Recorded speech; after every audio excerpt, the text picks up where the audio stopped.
Welcome to Trez Talk with your host Nick Trezin. Today we have a very special guest who traveled down the Mississippi on a life-changing adventure. And he's here today to tell us about that. Welcome, Huckfit. Hello. Hello, everyone. Thank you for having me on the show. I'm honored to be here with everyone tonight. Let's start off from the beginning. Huck, could you tell us where you grew up? Well, I was born in Hannibal, Missouri, in a small little town where I was raised as an orphan by my foster parents, Miss Watson. What event took place that caused you to run away from your home and travel down the Mississippi? Well, my father was being abusive and all, and was trying to take my money. Once, he locked me in a barn and chased me with a knife, calling me an angel of death. I used the blood of a pig to fake my death and ran away. I never quite liked my father. What was the significance of killing the pig and faking your own death? Killing the pig was a symbol of my moral rebirth, and it signified a major moral development in my life. Did you have any company when you were traveling down the Mississippi? Actually, I came across my foster mother's runaway slave, Jim, on the island I was living on. Although he's an African slave, he was still able to help me see the world in a new light. I began to respect him and see him as my surrogate father.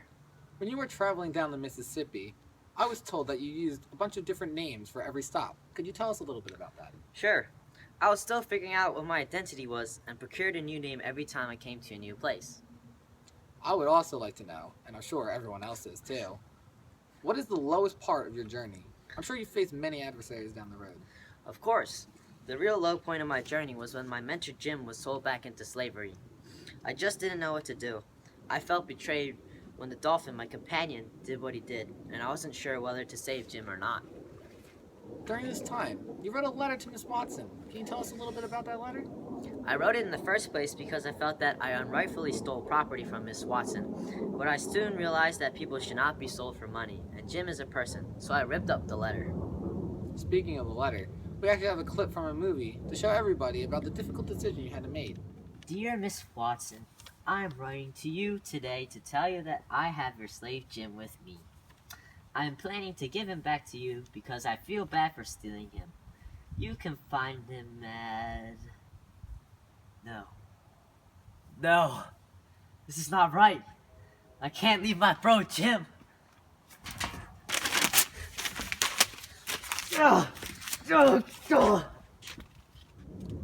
Intense scene, bro. Thanks, man.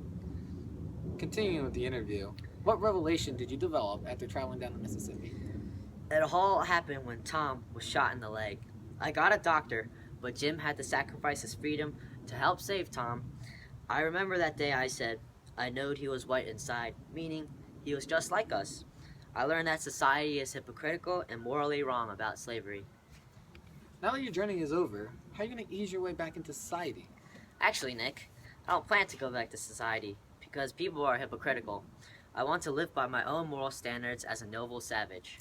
Well, I hope everything works out for you. That's all the time we have today. Thank you for coming. Yeah, sure thing. It was my pleasure. I hope you'll invite me again someday.